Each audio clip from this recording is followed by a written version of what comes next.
বসে মহাপ্রভু নিজে উপদেশ করছেন। কৃষ্ণ নাম মহামন্ত্র শুনো সবাই, আনন্দে শুনো। কোথায় আছে? চৈতন্য ভাগবতের মধ্য লীলায়। আপনি সবারই প্রভু করে উপদেশে, কৃষ্ণ নাম মহামন্ত্র শুনহ হরিষে। এই কৃষ্ণ নাম করো, মনের আনন্দে করো। নামের মাঝে আনন্দ আছে।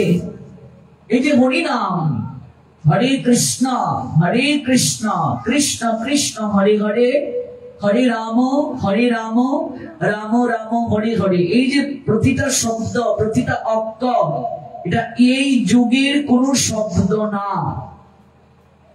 বর্তমানে দেখবে গান বের হয়, খুব মার্কেটে চলে, কিছুদিন পর আর এই গান থাকে না। এই যে গান চলছে মার্কেটে, কে দিল পিরিতের বেড়া লিচুর বাগানে, কয়েক মাস পর দেখবে এই গান আর থাকবে না, আরেকটা গান আসবে। কিন্তু এই যে এত বছর যাবৎ হরে কৃষ্ণ মহামন্ত্র চলছে, এটার কি মার্কেট কমে যাচ্ছে? মানুষ কি আগ্রহ হারিয়ে ফেলছে নাকি এটা কীর্তন করতে নিয়ে? তার মানে এই হরে কৃষ্ণ মহামন্ত্রের শব্দগুলো, অক্ষরগুলো, এটা এই জগতের নয় রে মা, এটা চিন্ময় জগতের।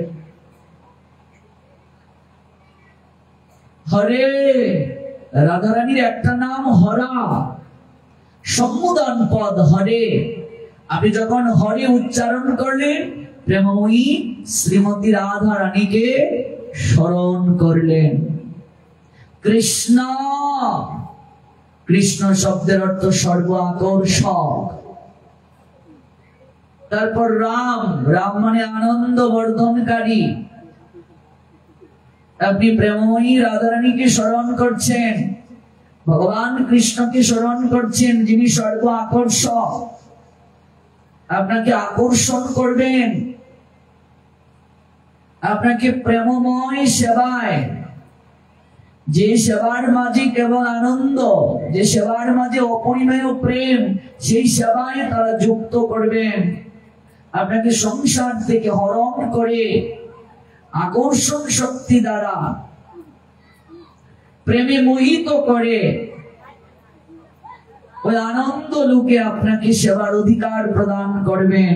আপনি প্রার্থনা করছেন, আপনি নিবেদন জানাচ্ছেন আপনার হৃদয়ের আর্তনাদ। এই কৃষ্ণ নামের মাধ্যমে সকল কিছু সাধিত হবে কলিযুগে। কৃষ্ণ নামের দ্বারাই সকল কিছু সাধিত হবে।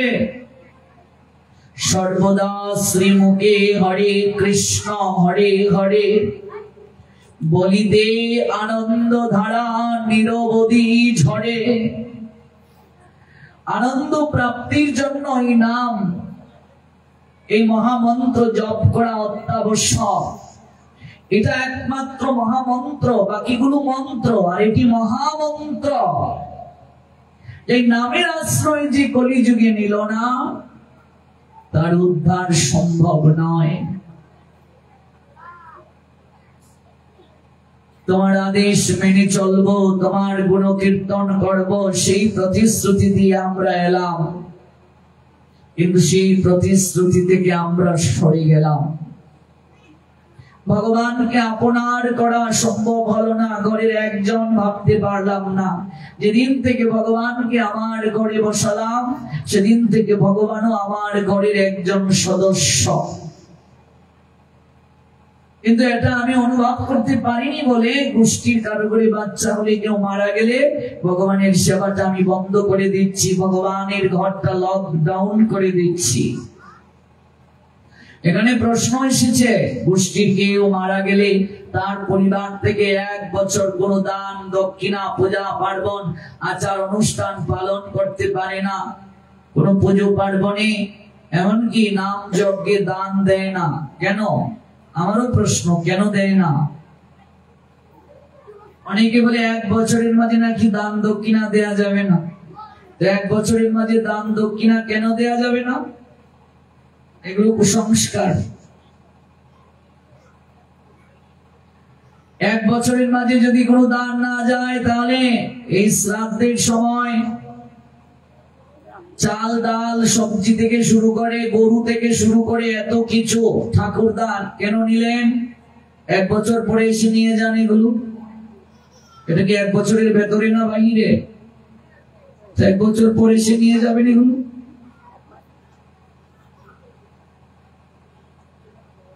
ভগবানের কার্য থেকে, ভগবানের সেবা থেকে যদি কেউ একদিনও সরে যায়, এটি তার জন্য দুর্ভাগ্য। কাজে এই সকল কুসংস্কার থেকে বের হয়ে আসুন। সনাতন শাস্ত্রে দান দক্ষিণার অপরিসীম মহিমা রয়েছে। আপনি ভগবানের জন্য দান করবেন, গুরু বৈষ্ণবকে দান করবেন, এটি তো সৌভাগ্য। এটির ক্ষেত্রে রেস্ট্রিকশন নেই। আমরা এমনিতেই তো দান দক্ষিণা করতে চাই না, ভগবানের সেবায় অর্থ দান করতে কৃপণ। আরো আমরা এক বছর বিশ্রাম পেলাম একটা অজুহাত দিয়ে যে আমরা দেই না। এমনিতেই তো আমরা কৃপণ।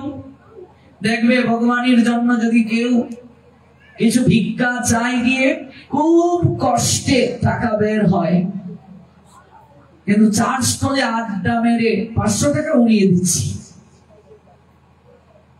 যারা এখানে কমিটি আছে নামযোগ্য করে, তাদের অভিজ্ঞতা আছে।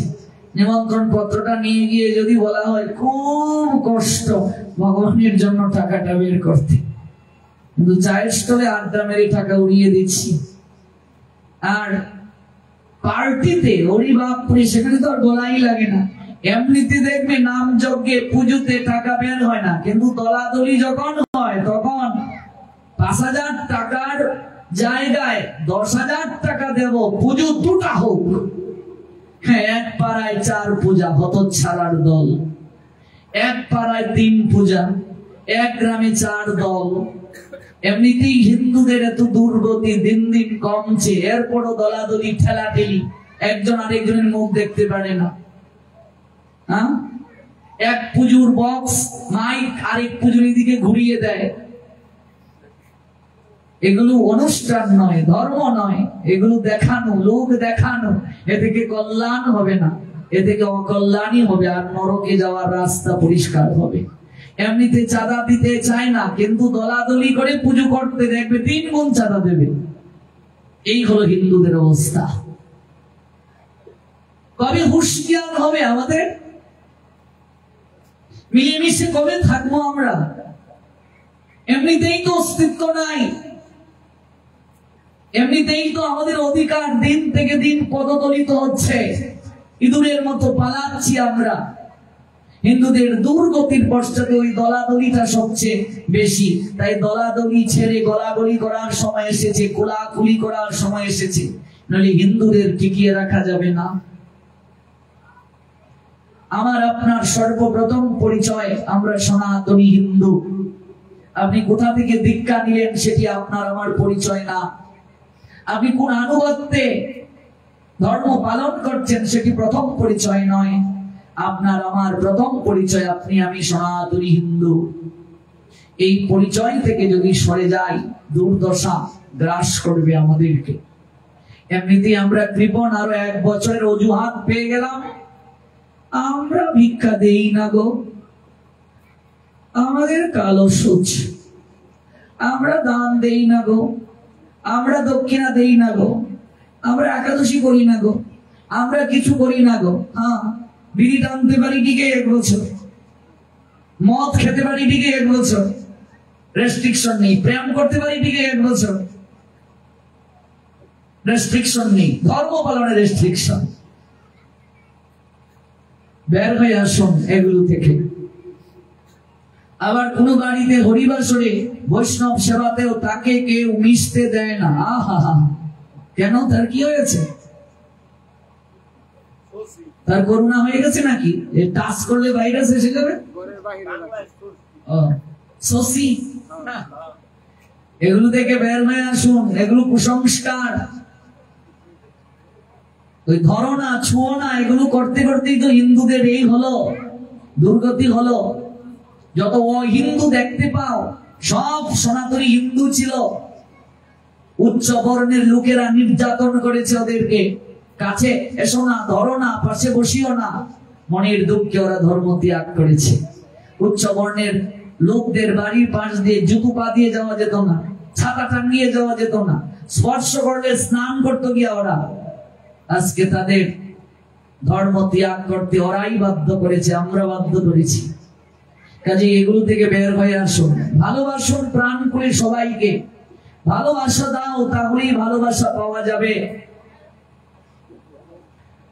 কেউ যদি মাছ মাংস গ্রহণও করে তাকেও আপনি নিন্দা করার অধিকার রাখেন না, শাস্ত্র আপনাকে নিন্দা করতে বলে নাই।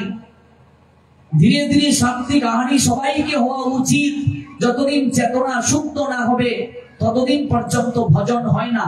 কিন্তু কেউ যদি না পারে, চেষ্টা করছে সে, কিন্তু তাকে আপনি সুন্দর করে ভালোবাসা দিয়ে বুঝান, কিন্তু অবহেলা করবেন না, হিংসা করবেন না। লক্ষ হীরা বেশ্যাকে যদি হরিদাস ঠাকুর ভালোবেসে আশ্রয় না দিতেন, সে কি আজ লক্ষ নামী বৈষ্ণব হতে পারত? পারতো মা? পারতো না। আপনি যদি একজনকে দূরেই ঠেলে দেন, সে কি করে ভক্ত হবে? সে কি করে পরিবর্তন হবে? হ্যাঁ, দেখুন মহাজন কি বলছেন, ওগো হইয়াছেন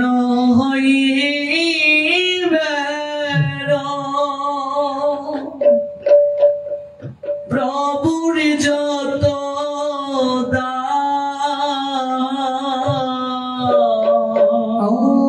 হইয়াছেন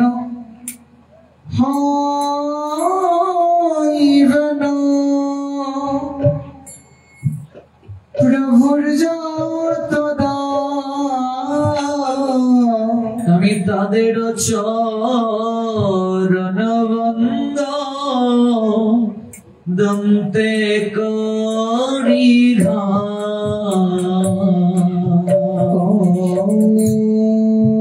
তাদের চরণ বন্দ দন্তে করি। দন্ত দ্বারা ঘাস কেনে, তৃণভোজী প্রাণী।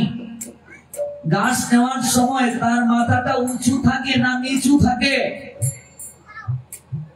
যদি হতে পারো নিচু, তবে পাবে কিছু, নিচু না হলে কিছু পাওয়া যায় না। ভগবানের চরণে এসে মাথা নিচু করতে হয়, এইভাবে প্রণাম নয়।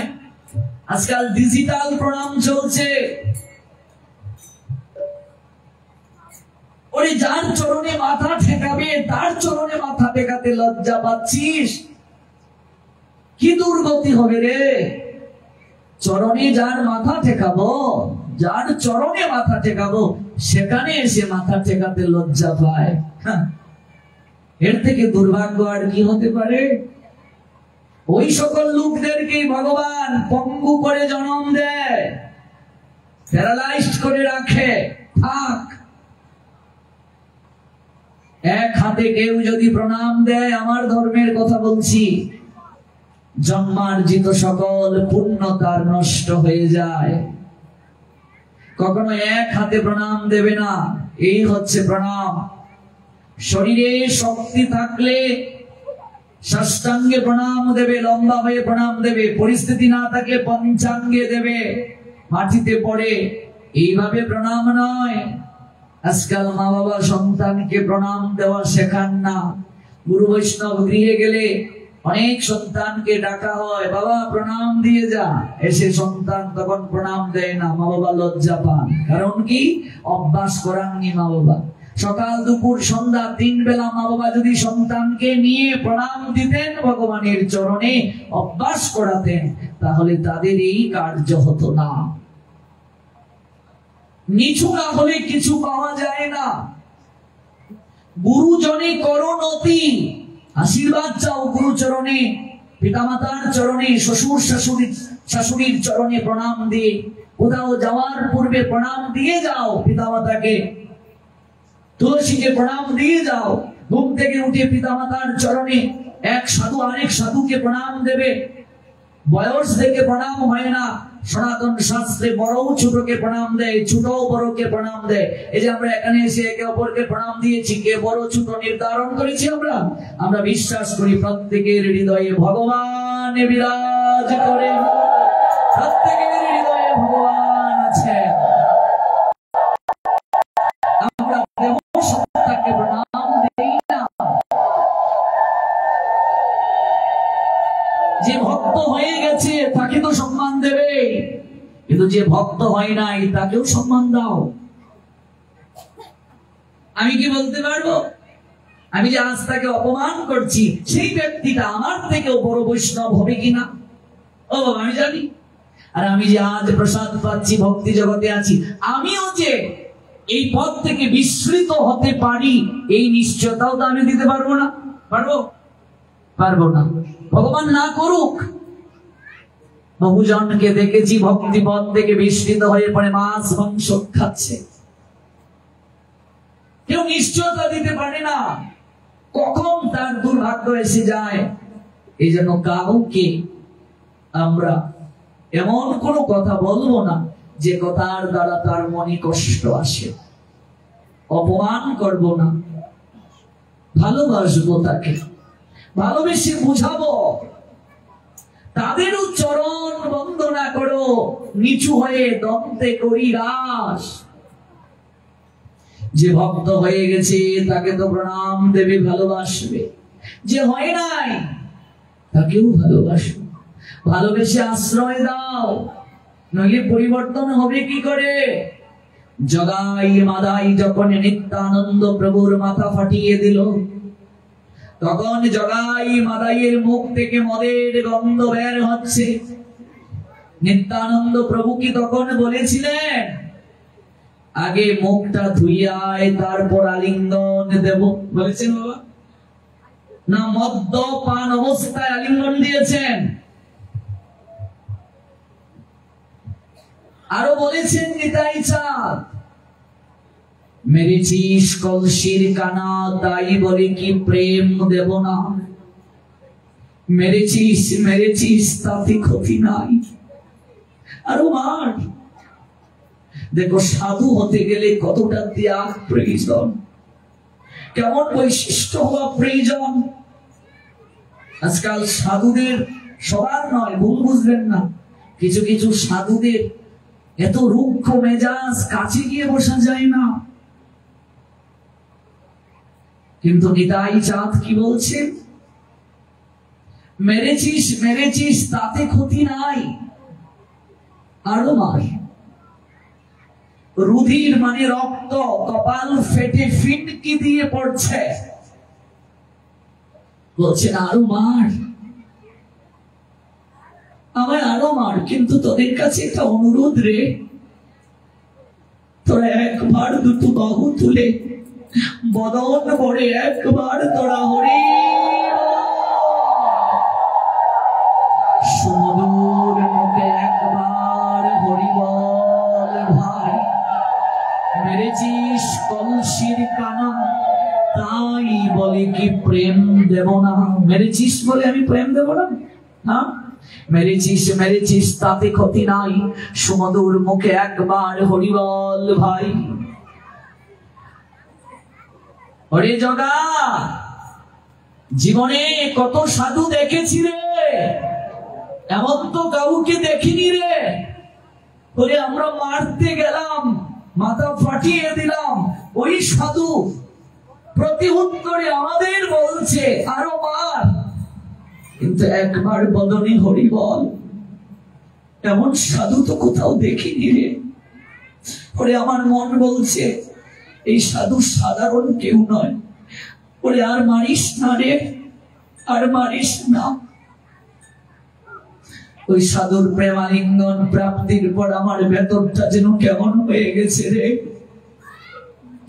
কেমন হয়ে গেছে। জগাই মাদাইয়ের হৃদয়ে দ্রবীভূত হয়ে গেল।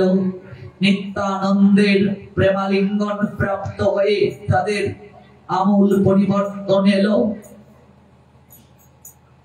যা তোরা সুরধনী গঙ্গায় স্নান করে আয়, তোদের সারা জীবনের যত পাপ রয়েছে গৌরাঙ্গ চরণে তোরা এসে প্রেমাঞ্জলি নিবেদন কর। এই প্রেমাঞ্জলি হৃদয়ের যত পাপ, ওই পাপটাকে নিবেদন কর। জগাই মাদাইয়ের হৃদয়টা দুমড়ে মুচড়ে গেল। ভক্ত ভগবানের চরণে পুষ্পাঞ্জলি দেয়, আমরা পাপ অঞ্জলি দেব, সারা জীবনের পাপ দেব আমরা। সুরধনী গঙ্গায় ডুব দিয়ে জগাই মাদাই দুটি ভাই এসে গৌরাঙ্গ চরণে লুটিয়ে পড়েছিল। গৌর হরি সুদর্শন চক্র ধারণ করেছিলেন জগাই মাদাইকে শিরশ্ছেদ করার জন্য। নিত্যানন্দ প্রভু চরণে নিবেদন জানিয়েছিলেন, নিমাই ভাই আমার, তুমি না বলেছিলে এই অবতারে অস্ত্র ধারণ করবে না, প্রেম দ্বারা জগৎকে ভাসাবে? ওরা বুঝে না, ওদেরকে ক্ষমা করে দাও।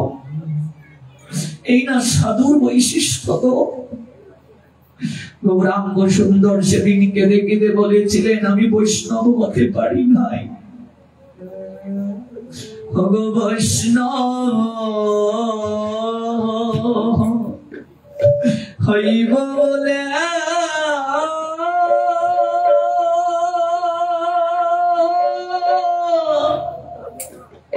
আমার মনে ছিল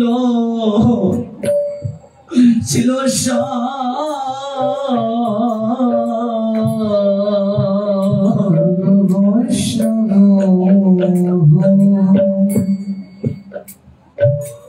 হইব বলা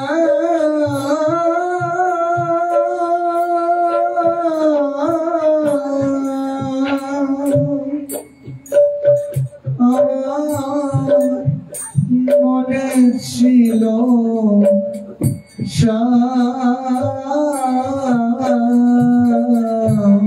বৈষ্ণব হইব বলে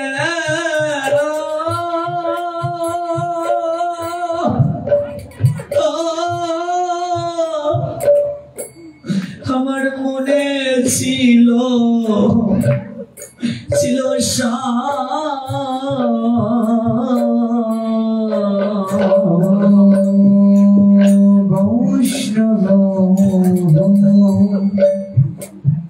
ইহ বলা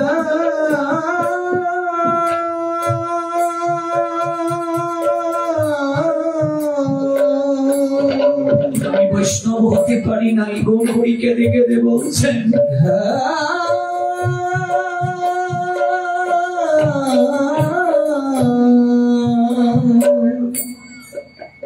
হইব বলে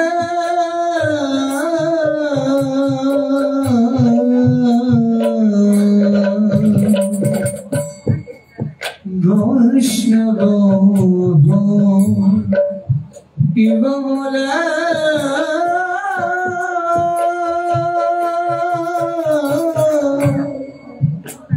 মনে ছিল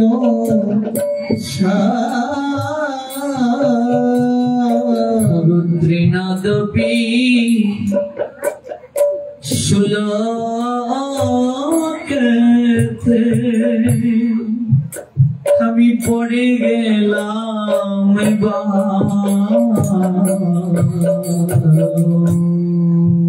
ত্রিনাদপি শ্লোকতে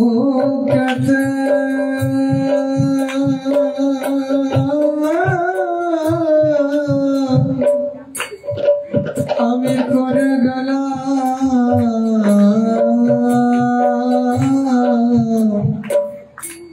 আমি করে গেলাম কেবল আমার ভাগ্যে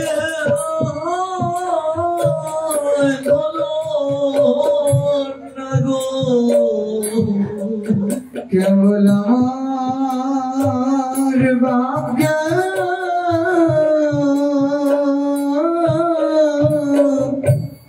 আমার হলো না গো। দৈন্যতার ভূষণে ভূষিত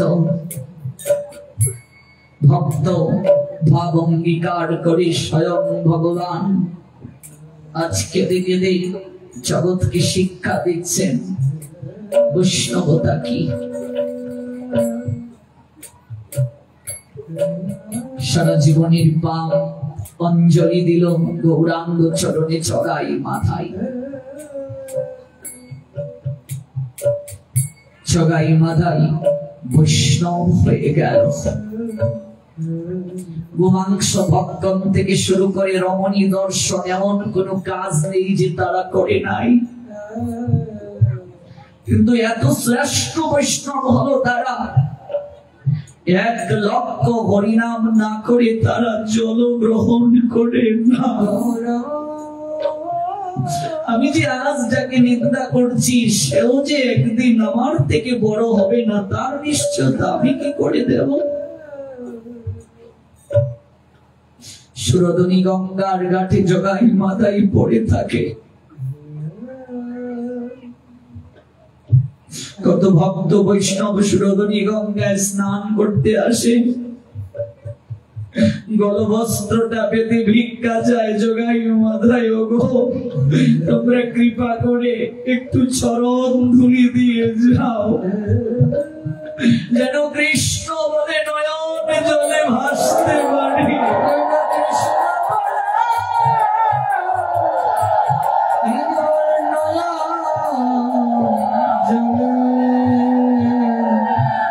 আমি ভাসিতে কৃষ্ণ নাম জগাই মাদাইকে সূচি করে দিল। নামের কারণে মহাবৈষ্ণব হয়ে গেল তারা। মাদাই নিত্যানন্দ প্রভুর আদেশে বিগ্রহ প্রাপ্ত হয়ে সেবা করলো। বর্ধমানে গেলে দেখবেন মাদাইয়ের সেবিত বিগ্রহ আছে। জগাই বৃন্দাবনে গিয়ে দেহ সমাপন করলো। তাদের হৃদয়ে পরিবর্তন হলো। মহাপাপীরা আমাদের কবে হবে গো? যাদের পাপ কার্য লিখতে লিখতে 17টা গড়াউন ভরে গিয়েছিল, চিত্রগুপ্ত ক্লান্ত হয়ে গিয়েছিলেন, তাদেরকে কি শাস্তি দেবেন ভেবে পাচ্ছিলেন না চিত্রগুপ্ত। যেদিন গৌরাঙ্গ সুন্দর কৃপা করলেন সেদিন 17টা গড়াউনে ভর্তি লিপিবদ্ধ পাপের হিসাব কাগজ সাদা হয়ে গেল। কৃষ্ণ নামের এত শক্তি। ওই জগাই মাদাইকে জড়িয়ে ধরে আলিঙ্গন করে কাঁদে আর বলে যে কৃষ্ণ নাম শুনলে আমরা তেরে যেতাম, মারতাম, আজকে সেই নাম আমাদের এত মিঠা কেন লাগে রে ভাই? জগাই বলে শুন রে মাদাই ভাই, কাল শুনেছি ওই হরির নাম লাগলো বিষের নিয়ায়, আজ কেন নাম মিঠা লাগে রে ভাই? এমন মধুমাখা কৃষ্ণ নাম শুনি নাই। আরে জগাই বলে শুন রে মাদাই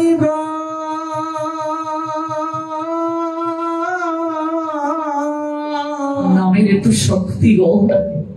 ওরে কাল শুনেছি এই হরি নাম আমার বিষের নিয়া, অথচ আজ সেই নাম কত মিঠা লাগে। মনে হয় এই মধুমাখা হরি নাম ছাড়তে চাই কিন্তু ছাড়তে পারি না। ওরে আজ কেনে না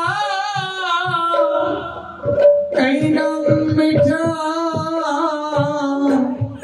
মিঠা লাগে রে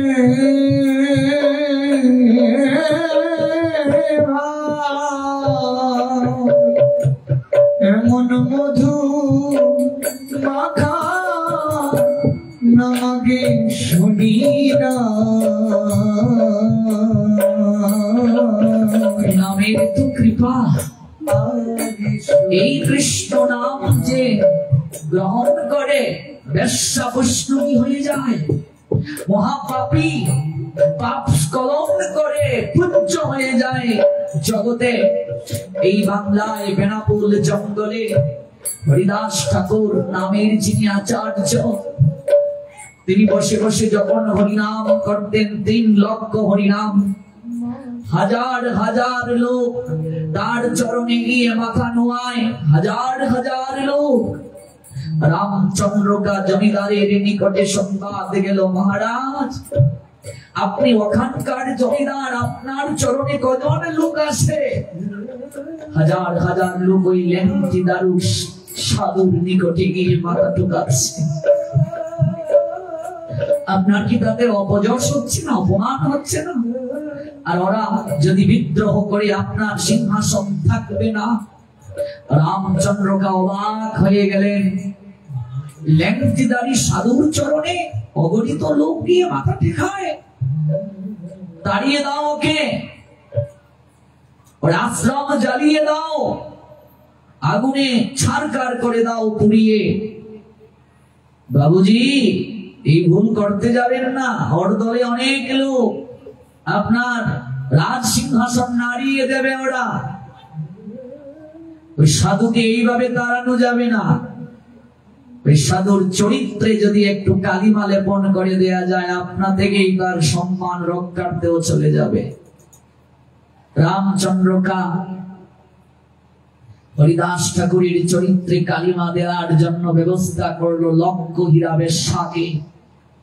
এত সুন্দরী সে, একটা হীরা থেকে যতটা জ্যোতি বের হয়, আলো বের হয়, লক্ষটা হীরা থেকে যে আলো বের হয় ততটা রূপ ছিল তার শরীরে। ভাবুন কত সুন্দরী। একগাল হেসে লক্ষ হীরা আসলো, সারা শরীর তোমায় সোনা দিয়ে মুড়িয়ে দেব। রাজত্বের একটা অংশে পাটরানিও করে দিতে পারি যদি তুমি সফল হও। একগাল হেসে লক্ষ হীরা বলছে, আমাকে দেখে কত রাজা মহারাজ পাগল হয়ে যায়, আর অত সামান্য এক ল্যাংটিধারী সাধু। একবার সেজে গুজে রাত্রিবেলা যাব, ওই সাধু হরিনাম করা ভুলে যাবে। এমনিতে অপূর্ব সুন্দরী অপরূপা, আরো সাজিয়ে নিজেকে রাতের আধারে যাত্রা করলো লক্ষ হীরা হরিদাস ঠাকুরের কুটিরে। যদি কোনোদিন যাওয়ার সুযোগ হয়, আজকের এই লীলা শুনে যান। যশোর জেলা শার্শা উপজেলা বেনাপুল পাটবাড়ি হরিদাস ঠাকুরের দর্শন করে আসবেন সেই স্থান। অন্ধকার রাত, ছোট্ট কুটির, মাধবী লতা বৃক্ষের নিচে হরিনাম করেন লক্ষ হীরা। কুটিরে প্রবেশ করলো, সামনে একটা তুলসী বৃক্ষ, এত সুন্দর। আপ্লুত হলো, একটু হাতটা বুলিয়ে দিল। যাকে দর্শন করলে সর্ব পাপ দূরে যায়, পরশ করিলে বপু পবিত্র করায়, তুলসী স্পর্শ করলে দেহের মাঝে একটা শুদ্ধতা আসে, পবিত্রতা আসে। ভেতরে প্রবেশ করেছে, হরিনাম করছেন হরিদাস ঠাকুর। নামের শক্তি দেখো, যারা জপমালা নাও নাই, দেখো নামের শক্তি কি। হরিদাস ঠাকুর ইশারায় বুঝালেন, বসো। আমার নাম সংখ্যা পূর্ণ না হলে আমি যে কথা বলি না, ইঙ্গিতে বোঝাচ্ছেন বসো। মহাপাপীও যদি কৃষ্ণ নাম শ্রবণ করে একজন উত্তম অধিকারী সাধুর শ্রীমুখ থেকে কৃষ্ণ কথা শ্রবণ করে, তার মাঝে একদিন না একদিন পরিবর্তন আসবে আসবে। এটাই সাধুর ক্ষমতা, নামের ক্ষমতা, কৃষ্ণ কথার ক্ষমতা। বসো, নাম সংখ্যা পূর্ণ হলে তোমার ইচ্ছে পূরণ করব, বুঝিয়ে দিলেন ইঙ্গিতে।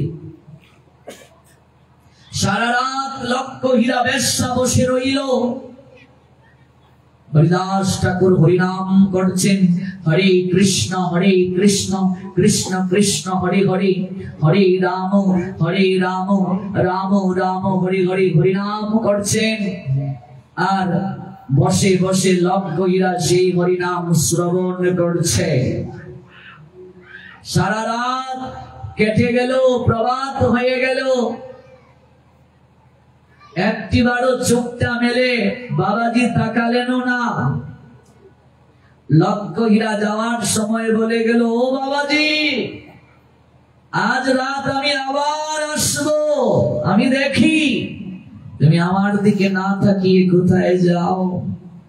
আরো সুন্দর করে নিজেকে সাজালো, ছুটলো রাত্রিবেলা।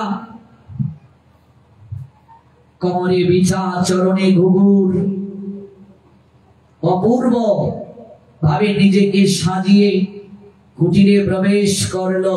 ইঙ্গিতে বুঝালেন, বসো, নাম সংখ্যা পূর্ণ হলে তোমার ইচ্ছে পূরণ করব। বসে রইল বেশ্যা। এই বাংলায় ঘটনা ঘটেছে, বানানো গল্প নয়। চৈতন্য ভাগবত পড়বেন, চরিতামৃত পড়বেন, জানবেন, ওই ধাম দর্শন করবেন, অনুভূতি হবে। সারা রাত হরিনাম করলেন হরিদাস ঠাকুর। আশায় আকাঙ্ক্ষায় বসে রইল, নাম কবে পূর্ণ হবে, মিলিত হবে, দেহ সঙ্গম করবে, তার চরিত্রকে কালিমা লিপ্ত করবে। প্রভাত হয়ে গেল। দুরাত হরিনাম শ্রবণ করার পর লক্ষ্য হীরা বেশ্যা মনে মনে ভাবছে, আমি যে এত সেজে গুজে আসি, মনে হয় সাধুর ভালো লাগে না। তাই ও যেমন বাবাজি সেজেছে, আমিও আজ মাতাজি সেজে আসবো। ও যেমন বাবাজি সেজেছে, আমিও এইরকম সেজে আসবো। পরিবর্তন কাকে বলে দেখো, যে লোকটা জীবনে তিলক কোনোদিন দেয় না, সেও যদি ভাগবত আসরে বসে সবাই দিচ্ছে, তাকে দিতে হয় সামাজিকতা। যে কোনোদিন হাতটা তুলে না, তুলতে লজ্জা পায়, সবাই যখন হাত তুলে আত্মসমর্পণ করে, অন্তত সমাজ রক্ষার্থে, সম্মান রক্ষার্থেও তাকে হাতটা তুলতে হয়। এটাকেই বলে সঙ্গের প্রভাব, এটাকেই বলে সাধু সঙ্গ, এটাকেই বলে অভ্যাস যোগ। এই জন্য সাধুর নিকটে বসতে হয়। সাধু সঙ্গে গিয়ে কীর্তন শুনতে গিয়ে দাঁড়িয়ে দাঁড়িয়ে এদিক ওদিক ছুটাছুটি করবে না। যতটুকু সময় শুনবে, বসবে, সাধুর নিকটে বসবে, নইলে কৃপা হবে না। হালকা প্রিন্টের একটা শাড়ি পরলো, কোমরের বিছা খুলে নিল, চরণের ঘুঘুর খুলে নিল, নূপুর পরলো। আহা, এসে বসলো। ও বাবাজি, দুরান্ত তোমার গান শুনলাম, তোমার তো একটাই গান, হরে কৃষ্ণ কৃষ্ণ কৃষ্ণ হরে হরে, হরে রাম রাম রাম হরে হরে। আমি গাইব, তুমি শুনবে। এবার লক্ষ্য হীরা নিজে গান গাইতে চায়, কিন্তু গান গাইতে পারে না, তার বদনে কৃষ্ণ নাম এসে যায়। গাইতে পারি না, তাতে হয়েছে কি, নাচতে তো পারবো। অশ্লীল অঙ্গ ভঙ্গি করতে শুরু করলো বাবাজিকে মোহিত করার জন্য। হাত পা পাকাতে পাকাতে সকাল হয়ে গেল। স্নান করতে চলে গেলেন। প্রাতঃ স্নান সেরে, আহ্নিকাদি সেরে হরিদাস ঠাকুর এসে কুটিরে দেখলেন লক্ষ্য হীরা বেশ্যা বসে আছে। মা, আমি তোমায় দিন রাত বসিয়ে রেখেছিল। আমার যে হরিনাম শেষ না হলে আমি কারো সঙ্গে কথা বলি না। বলো মা, তুমি কেন এসেছো আমার নিকটে? তোমার ইচ্ছে কি আমায় বলো, আমি তোমার আজ ইচ্ছে পূরণ করব। বেশ্যার লজ্জায় যেন মুখটা অন্ধকার আচ্ছন্ন হয়ে গেল। ছি ছি, আমি এসেছি কই ইচ্ছা নিয়ে, বাবাজি আমায় মা বলে সম্বোধন করলো। আমি বেশ্যা, জীবনে তো কারো মুখ থেকে সুমধুর সুরে এমন মা ডাক শুনি নাই, যে ডাকের মাঝে কত মধু মাখা আছে। বাবাজি আমার মায়ের স্থানে বসিয়ে দিল। ঠাকুর, আমি যে কারণে এই দিন রাত্রি বসেছিলাম তোমার নিকটে, আমি এই কথা আর মুখ দিয়ে উচ্চারণ করতে পারবো না ঠাকুর। আমি মহা পাপী, আমি বেশ্যা, আমি পারবো না। আমি আর মুখ দিয়ে উচ্চারণ করে পাপের পাল্লা ভারী করতে পারবো না ঠাকুর। তবে আমি কেন এসেছি তোমার নিকটে এই দিন রাত্রি তোমার বদনে কৃষ্ণ নাম শুনে, এখন আমি বলতে পারবো আমি এসেছি তোমার চরণে আশ্রয় নিতে ঠাকুর। আমি সারা জীবন নাচ গান করে যে আনন্দ পাইনি, এই দিন রাত তোমার কাছে বসে কৃষ্ণ নাম শোনার পরে আমার অন্তরটা আনন্দে ভরে গিয়েছে ঠাকুর। আমার অন্তরটা আনন্দে ভরে গিয়েছে। মারে, আমি জানতাম মা তুই আসবি, এজন্যই তো আমি যাইনি। ওই রামচন্দ্রকা আমাকে আশ্রম থেকে তাড়াবার জন্য কত অপচেষ্টা করেছে, আমি যাইনি রে। আমি তোর জন্য অপেক্ষা করেছিলাম। তোকে একটা প্রশ্ন করি মা, আজ তোর শরীরে যৌবন আছে, রূপ আছে, তুই অন্যের নেশাকে আরো বর্ধিত করতে পারিস। রামচন্দ্রকা তাই তোকে সারা শরীর সোনা দিয়ে ভরে দেয়, তোকে দামি দামি শাড়ি দেয়, তোকে আদর করে।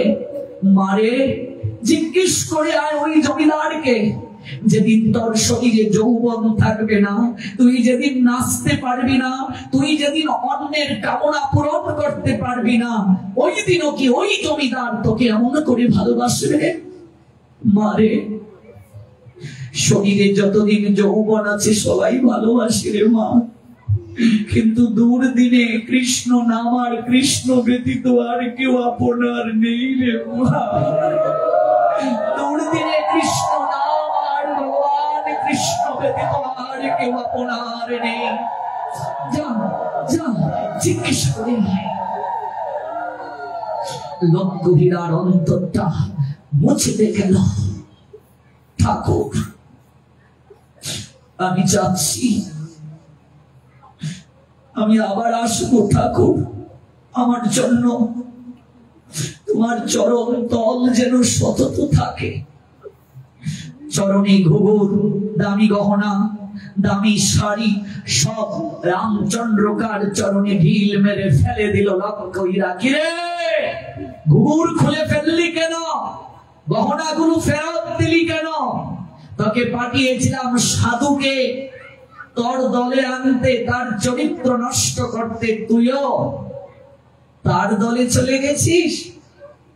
তুই নিজেই তাহলে মোহিত হয়ে গেছিস। বাবু এই সাধু সাধারণ কেউ নয় বাবু, আমি আর নাচবো না। নাচবি না? কি হয়েছে তোর? এই গহনা ফিরিয়ে দিলি কেন? শাড়ি ফিরিয়ে দিলি কেন? একটা প্রশ্ন করি আপনার বাবু, আজ আমি আপনার নেশা জাগাতে পারি, কামনা পূরণ করতে পারি, আপনি আমায় এত ভালোবাসেন, গ্লাসে সুরা ঢেলে দেই, মদ পাইয়ে দেই, নাচ গান করে আনন্দ দিয়ে আপনাকে, আপনি আমায় ভালোবাসেন। আমার শরীরে যেদিন যৌবন থাকবে না, আমি যেদিন আপনার ইচ্ছে পূরণ করতে পারবো না, সেদিনও কি আপনি আমায় এমন করে ভালোবাসবেন? রামচন্দ্রকা কথাটা শুনে অবাক হয়ে গেল। বাবু আপনি আমায় ভালোবাসবেন না? বাবু আমার জীবনে সবকিছু আপনায় ফিরিয়ে দিলাম আমি। আপনি আমায় যে অলংকার দিয়েছেন, শাড়ি দিয়েছেন, সব ফিরিয়ে দিলাম। আপনি আমায় যা দিয়েছেন সারা জীবনের সকল সঞ্চয় আমি আপনাকে ফিরিয়ে দিলাম। বাবু আপনি আমায় উঠতে বলেছেন, আমি উঠেছি, বসতে বলেছেন বসেছি, নাচতে বলেছেন নেচেছি, যা করতে বলেছেন করেছি। বাবু আমি সব ফিরিয়ে দিয়ে আপনার কাছে আঁচল পেতে আজ একটা ভিক্ষা চাইতে এসেছি। বাবু আপনি আমায় দেবেন? কি চাস তুই আমার কাছে? বাবু বাকিটা জীবন আপনি আমায় অন্ধকার জগৎ থেকে মুক্তি দিয়ে দিন। বাবু আমি মুক্তি চাই আপনার কাছ থেকে। বাকিটা জীবন মুক্ত বিহঙ্গের মতো আকাশে কৃষ্ণ নামের ডানা দিয়ে উঠতে চাই।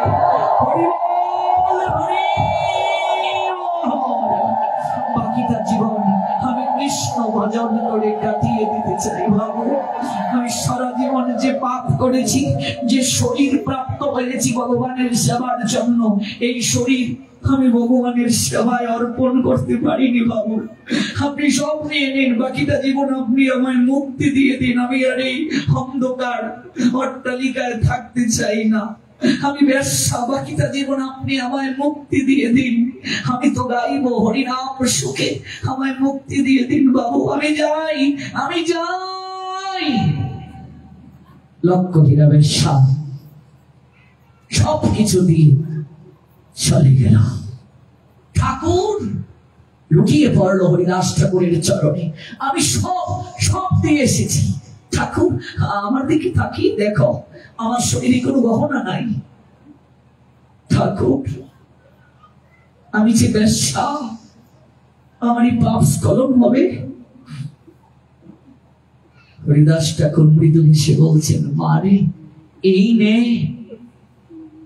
তুলসীর মালা গলায় পরিধান কর, এই নে জপমালা, বসে বসে লক্ষ নাম করবি, গোবিন্দ চরণে তুলসী অর্পিত করে সেই তুলসী গ্রহণ করবি, কৃষ্ণ নাম করে করে কাঁদবি।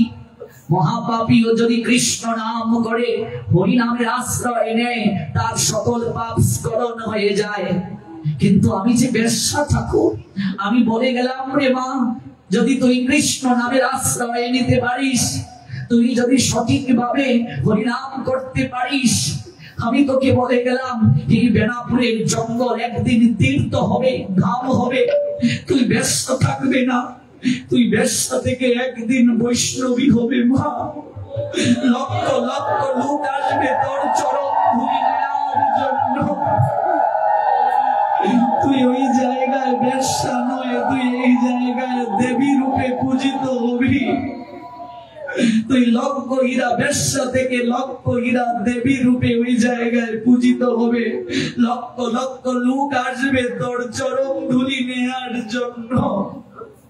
যদি কোনোদিন বেনাপোল যান যশোরে, দেখবেন লক্ষ হীরা ব্যবসা আজ দেবী রূপে ওই জায়গায় পূজিত হচ্ছেন।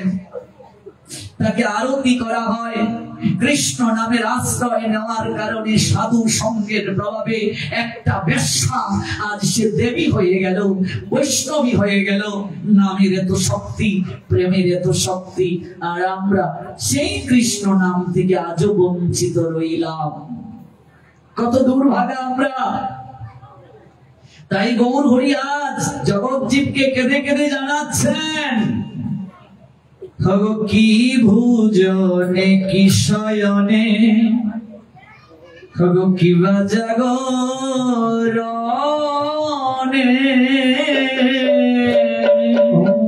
কি ভুজনে কি শয়নে,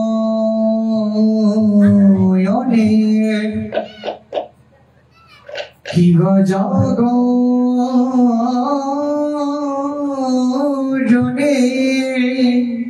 আমার নিশ্চিন্ত কৃষ্ণ বলহবদনে,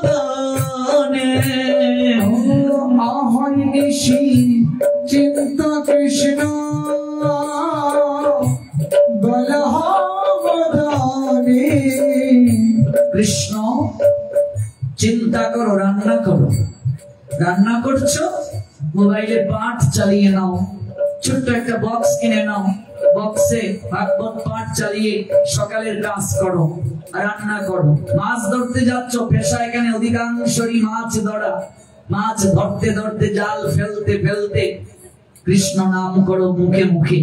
যদি মরেও যাও মাছ ধরতে গিয়ে, নামটা যদি মুখে থাকে ভগবানের কাছে যাবে। রাত্রে ঘুমাবে, ঘুমানোর আগে 5টা মিনিট হরিনাম করে নাও, বন্ধন হয়ে গেল তোমার বিছানাটা। ঘুমের ঘুরে যদি মরেও যাও, যমদূত তোমাকে নিতে পারবে না। কোন জায়গায় যাবে, কৃষ্ণ নাম করে বের হও, ভগবানের নামটা নিয়ে ঘর থেকে বের হও। ডান পাটা আগে দাও, মায়েরা বাম পাটা আগে দাও। যাত্রাকালে ঘুম থেকে উঠে পালঙ্ক থেকে ডান পাটা আগে ভূমিতে দিয়ে প্রণাম করো। বাবাজিরা, মায়েরা বাম পাটা ভূমিতে দিয়ে প্রণাম করো। সমুদ্র মেখলে দেবী পর্বত স্তনমণ্ডলে, বিষ্ণু পত্নী নমস্তুভ্যং পাদস্পর্শ ক্ষমস্বমে, ধরণী মাকে প্রণাম দাও। নাম করে যাবে। যুধিষ্ঠির ভীমকে বলছেন, ভীম যাচ্ছিস যা, একটু কৃষ্ণ নাম করে যা, হরি নাম করে যা। ভীম বলছেন, দাদা ভগবানের নাম নিলে কি বিপদ আসে না? যুধিষ্ঠির বললেন, ভীম বৃষ্টি পড়ছে প্রচুর, ছাতা মাথায় দিয়ে কেউ যদি যায় তার গায়ে কি বৃষ্টি পড়ে না? ভীম বলছে, দাদা পড়ে, কিন্তু ছাতা মাথায় দেওয়ার কারণে কম পড়ে। যুধিষ্ঠির বললেন, ভাই ভীম কৃষ্ণ নাম করে যদি কেউ যাত্রা করে তার একটা ভীষণ বিপদ হওয়ার কথা ছিল, হয়তো হুচটকে তার কোমর ভাঙার কথা ছিল। কৃষ্ণ নাম করার কারণে হুচট খাবে কিন্তু কোমর ভাঙবে না। কৃষ্ণ নাম করলে বিপদটা তাল হওয়ার কথা তিল হয়ে আসবে। ভাগ্যে ছিল বিপদ হবে, বড় বিপদ। নাম করলে বিপদটা কম হবে। ছাতা মাথায় দিয়ে বৃষ্টির দিনে গেলেও বৃষ্টি শরীরে পড়ে কিন্তু কম পড়ে। অহর্নিশি চিন্ত কৃষ্ণ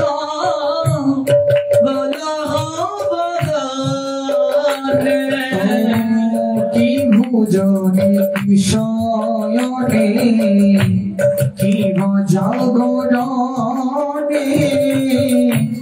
অহর্নিশি চিন্ত কৃষ্ণ বলহবনে দশ প্রাচমী নিজ দরেতে বসিয়া দশে পাঁচ মিলে নিজ ধরে দিবসিয়া কীর্তন কর হাতে তালি দিয়া কীর্তন কর সবে হাতে তালি দিয়া দশ পাঁচমী দরদে বসিয়া দশে পাঁচ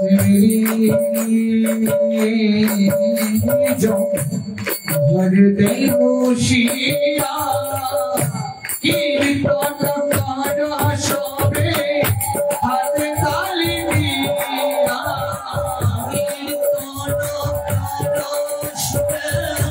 হাতে তালি দিয়া কীর্তন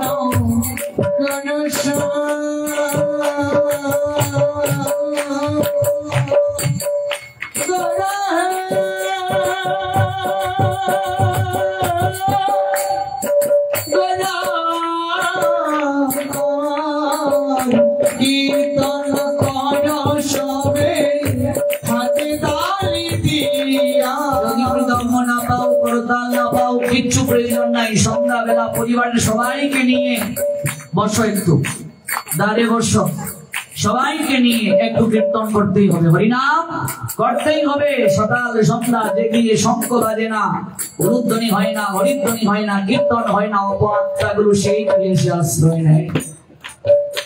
এই জন্য গৌর হরি বললেন কীর্তন হাতে তালি দিয়েই করো, যন্ত্রণায় কোনো দরকার নাই, হাতে তালি দিয়ে করো।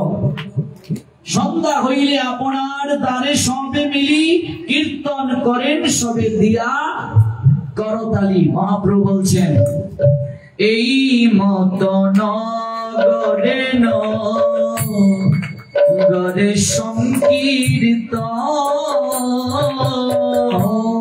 এই মত গৌর হরি নগরে নগরে গিয়ে এই কৃষ্ণ নাম বিতরণ করছেন, প্রচার করছেন। নগর সংকীর্তন করাইতে লাগিলেন আমার শ্রী সচির নন্দ। করাইতে লাগিলেন শ্রী সচির নন্দন কে? গৌর হরি মহাপ্রভু আমার, কলিযুগের উদ্ধার কর্তা ভগবান। কেন করবে কৃষ্ণ নাম? কৃষ্ণ নাম মহামন্ত্রের এই তো স্বভাব, যে জপে তার কৃষ্ণ উপজয় হয় ভাব।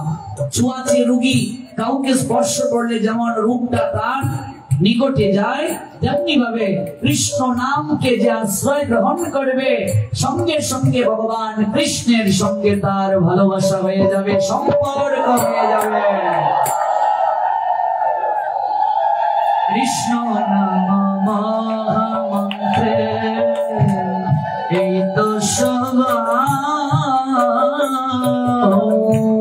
কৃষ্ণ নাম মহামন্ত্রে এই তো সভা